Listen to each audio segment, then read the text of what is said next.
we want you to begin putting, for a little while, everything that is important to you in the category of not your job, meaning not your action-oriented job.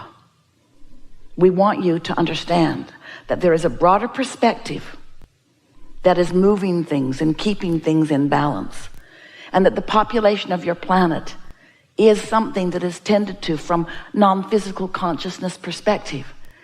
That so much about what you are living here was set into motion even before you got here. And that there is a vibrational reality that you will call future experience that is underway, that you are contributing to on a daily basis by the sifting and sorting of the contrasts that you live. So just for a little while, we're not asking you to withdraw from life. We're not asking you to not have fun measuring yourself with others. We're not asking you to not enjoy the competitions that you find with each other. We're just asking you to put it in perspective. We're just asking you to acknowledge that there is an energy that creates worlds, a consciousness flowing energy that creates worlds, that comes from what some want to call God. We call it source energy, or your inner being, or the non-physical part of you, that is working for you because you are blessed and deserving, not against you ever. We would like you to accept that as you are here in these leading edge bodies, and that as you explore the details of your life, and you find something that is unpleasant to you, like people who are hungry, or people who are angry and mean and belligerent, or, that when you experience the exposure of that, and you feel the offness of it, that you give birth to a rocket of desire that is then understood by this energy that creates worlds. It becomes part of the consciousness. It becomes part of the becoming. So you keep giving birth to a better world that you don't line up with. You give birth to a better world all day long. You give birth to more peace. You give birth to more prosperity. You give birth to more abundance of all manner. You give birth to all kinds of things by your exposure to it, through your personal exposure with one another and through the media or your televisions or whatever. You are exposed to so much that makes you do what you were born to do. Decide and define what would be better. But then you don't go to what's better because you keep focusing upon the problem that you've been exposed to. So then future generations come, little kids come, and they're too young to know. They haven't been exposed to enough. So they're just born expecting well-being. And do you know, it's the animals on your planet and it's the babies on your planet that keep allowing the well-being to flow. You don't ever need to worry about it. You get older and older and more crotchety and more resistant and more pinched off and more disallowing the well-being. But you will never pinch the well-being off enough that the well-being will not always be dominant in this leading edge time-space reality. The only question is, how much of the well-being that is dominant are you going to let into your experience? And when are you going to stop justifying what isn't working out for you by noticing what isn't working out for you and for others? We want you to step back just for a little while. Try it for a month, where you say, people say, what are you doing? Nothing. No, really, what are you doing today? I'm going to daydream. What? Yeah. I'm going to go sit by the lake or sit by the fireplace. I'm going to put my feet in the water. Aren't you going to go to work? Yeah, but I'm not going to focus like I usually do. I'm going to tap into my true power. Probably going to get fired. No, I have enough reserves going. I can go through the motions of what they need from me while I dominantly daydream. I can daydream at night. I can daydream on the way to work. I can daydream on my lunch hour. I can daydream. My mind can wander into the good things of life. I can predominantly daydream. What are you doing? Nothing. You can't be doing nothing. No, really, I'm not going to do anything for a while. What? I'm not going to do anything for a while. Nothing? Hardly. I'll probably get dressed. Take an occasional shower. I'll eat. And I'll show up. But I'll be different.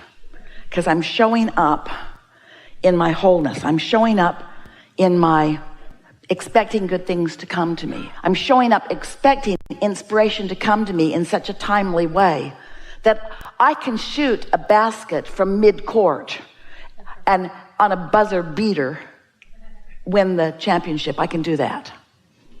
Or I can receive an impulse about something that I've been lightly pondering, and when I play it all the way out, it's effective. I can invent things and create things by utilizing this higher power that I have to daydream myself to. I'm no longer going to hold myself in practical defiance of my true power. I'm not going to do a piddly, mediocre little action thing. I'm going to tap into true power. So we're just saying that when you get the hang of this, that the power of a non-resisted thought, that's what we want you to focus with us here. The power of a non-resisted thought is a comparison of like an atomic bomb to a firecracker. The relationship of the energy and the movement of the energy within it, the power of a non-resisted thought. Try it. Try it just a little. Not even all the time, just a little more. Daydream a little bit and see what happens. Let your mind wander, or think about when your mind did wander and what it produced. Esther was waiting for her plane at the airport on her way to here.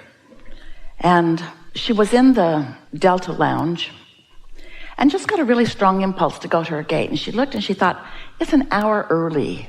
I should stay here because less people, more food, comfortable chair. I should stay here. But the impulse to go was really strong. A good feeling impulse, like something better awaits you somewhere else. That feeling? Her practical mind couldn't figure it out because nobody wants to be at the gate instead of the first class lounge. But Esther did, was strong. So she went down to the gate, found a seat, saw that her flight was on the board. It was the next flight coming. There was an airplane still there and another one still coming. So she was there really early. And then she thought, I should have a drink of water. My breath might be bad. And she thought, I should eat a breath mint. My breath might be bad. And then she thought, I should stand up. And then she thought, I should go over there. So she's just following these unimportant seeming impulses. And a woman turned around and said, Esther, oh my God, I knew I would meet you someday. I didn't know where or when. Esther said, me neither. All I know is that for the last hour, you've been calling me right here. You've been calling me right here and see, my breath's good. Now we know these are not earth-shattering events. But what we want to say to you is that you are co-creating with all kinds of things. Oh, and this girl has a resume that knocks Esther's socks off. The last 5 things that Esther wrote on her daydreaming list are those kinds of things. In other words, the universe knows who you are. The universe knows who others are. The universe knows where you are in relationship to everything that you want. And so when you are in alignment with who you are and you get an impulse. Now, there's not one of those things that we said to you that Esther was thinking about that feels very important to you. In other words, how earth-shattering really is it for Esther to just get up and go someplace else? Not very, but isn't meeting someone a good thing? And isn't timing of that a good thing? And isn't co-creating a good thing? And isn't that how the world goes round? Isn't everything about co-creating? Isn't everything about that? You see what we're getting at? And how do you know if you are not accustomed to doing what you want to do? You see, we've been working with Esther a long time. We're trying to convince her every day to do what feels best to her, not to do the most practical thing or the thing that in other words, what's more practical, to stay here or go there? What difference does it make? Follow your impulse. Follow your impulse. Except that there is someone upstream from you with a broader point of view that knows everything that you intend, that knows everything that's in your vortex, and knows, here it is, what the path of least resistance is to get you to where you want to be. But it's not path of least resistance just to get you from some place to another place. It's path of least resistance to give you the most fun along the way. You see what we're getting at? Now, the big payoff for Esther was when the woman turned around and said, Esther? And Esther thought, so that's what this has all been about. In that moment, she knew. In that moment, all these random, sort of weird impulses that she followed, then there was the big payoff. Was it a big payoff to walk to the gate? Not such a big payoff. Was it a big payoff to have a drink of water? Not such a big payoff. Was it a big payoff to eat a breath mint? Not such a big payoff. Was it a big payoff to understand why all that had come about? Yeah, that was a big payoff. Don't you like knowing that you're being guided? Now, you would like this story a whole lot better if this was the story we told you. Esther woke up one morning, couldn't wait to get down to the liquor store.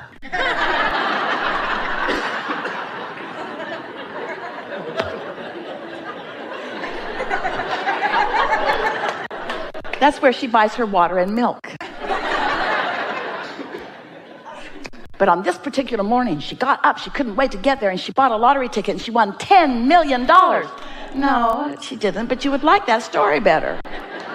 You would like that story better. In other words, you're always wanting the big payoff. We're wanting you to understand that your big payoff life is a series of good feeling events over which you have control, because you are daydreaming, because you're maintaining your feeling of alignment and you're following your impulses, so that everywhere you go, the best that the universe has to deliver to you is delivered to you moment by moment by moment by moment by moment. And that is what living happily ever after really is. That's what happily ever after is. And it's got all kinds of abundance in it, all kinds of prosperity, all kinds of rendezvous, all kinds of every detail that you have ever wished for or dreamed for. There is nothing that you cannot be or do or have.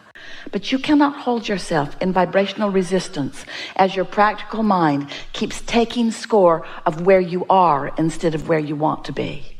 And because you've not really understood this, and you've not allowed yourself to purposefully daydream, because you've oriented yourself to too much practicality, because you've been measuring your success in life to how others have approached you or others have approved of you.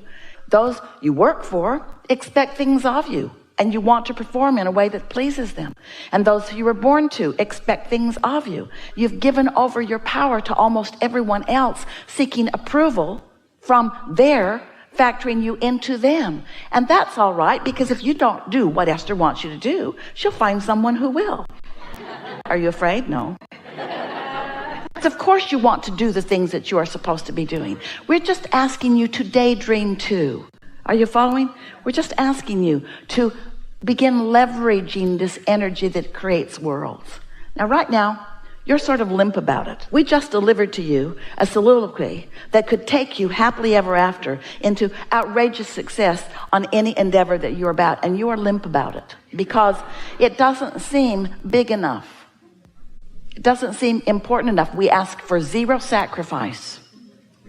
No sacrifice, no struggle, no attention, no effort. We didn't ask for any of the things that you equate with success. You've been barking up the wrong tree for quite a long time. It's time for you to start being nicer to yourself and daydreaming more and being happier about things and giving yourself more leeway and going to more places where you feel good and looking for more vistas that you can sit and look at, and more daydreaming, more just giving yourself the opportunity to let your mind be still while your vibration rises, so that then you can receive the impulse to put you in the right place at the right time for the things that you are looking for. We've enjoyed this interaction immensely.